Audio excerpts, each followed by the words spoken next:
नमस्कार, मैं हूं आपके साथ अनुष्का और आप देख रहे हैं यूपी की आवाज। यूपी में ईडी ने 248 करोड़ रुपए के रियलिटी घोटाले में कराई छापेमारी। उत्तर प्रदेश में एक बड़ी संपत्ति संबंधी घोटाला उजागर हुआ है। प्रधान एजेंसी इन्फोर्समेंट डायरेक्टरेट ईडी ने आज एक स्थानीय रियल एस्टेट समूह के कई ठिकानों पर छापे मारे। यह जांच prevention of money laundering act PMLA के तहत हो रही है। आरोपियों पर 248 करोड़ रुपए की धोखाधड़ी और मनी लॉन्ड्रिंग का मामला दर्ज किया गया है। शिकायतों के अनुसार यह समूह खरीदारों को वादे किए गए आवासीय और वाणिज्यिक प्रोजेक्ट्स समय पर नहीं प्रदान कर सका। राज्य रियल एस्टेट नियामक प्राधिकरण की फॉरेंसिक ऑडिट रिपोर्ट ने यह रकम अपराध से अर्जित बताई है। भ्रष्टाचार रोकने और ग्राहकों को न्याय दिलाने के लिए एजेंसी के अधिकारी अब संपत्ति जब्ती और सबूत एकत्रित करने में जुटे हैं, बशर्ते कि इनके प्रमोटर हालात का सामना करने के बजाय गायब नहीं हो जाएं। उत्तर प्रदेश में प्रवर्तन निदेशालय ईडी ने आज एक बड़े पैमाने पर छापेमारी अभियान चलाया, जिसका केंद्र एक नामी लेकिन विवादित रियल एस्टेट समूह था।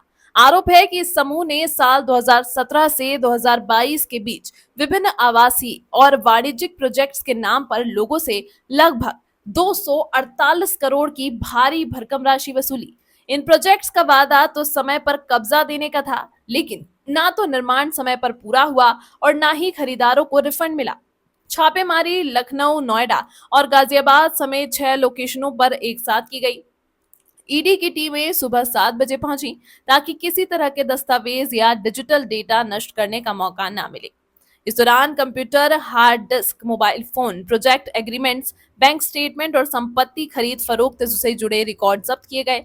प्रारंभिक जांच में सामने आया है कि आरोपियों ने निवेशकों से मिली रकम को निर्माण में लगाने के बजाय शेल कंपनियों के जरिए दूसरी जगह ट्रांसफर कर दिया और कुछ राशि विदेश भेजी गई। मनी लॉन्ड्रिंग की जांच PMLA prevention of money laundering act के तहत चल रही है। ईडी के अधिकारियों के अनुसार यह घोटाला केवल वित्तीय हेराफेरी नहीं बल्कि योजनाबद्ध धोखाधड़ी है, जहां खरीदारों को नकली समय सीमा और झूठे वादों के भरोसे में रखा गया। कई पीड़ित परिवारों ने बताया कि उन्होंने अपनी जिंदगी की बचत, पीएफ की रकम, यहां तक कि लोन लेकर इन प्रोजेक्ट्स में निवेश किया, लेकिन अब तक उन्हें सिर्फ अधूरी इमारतें और कागज पर लिखे वादे मिले हैं।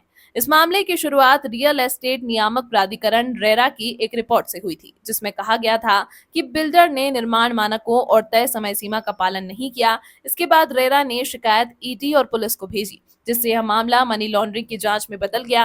राजनीतिक हलकों में भी यह कार्रवाई चर्चा का विषय बन गई है।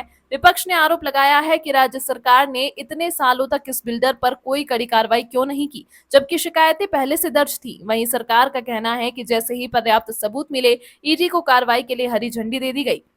अब अगला कदम संपत्ति की कुर्की का है। ईडी उन फ्लैट्स, जमीनों और बैंक खातों को फ्रीज करने की तैयारी में है जो अपराध की कमाई से जुड़े हैं।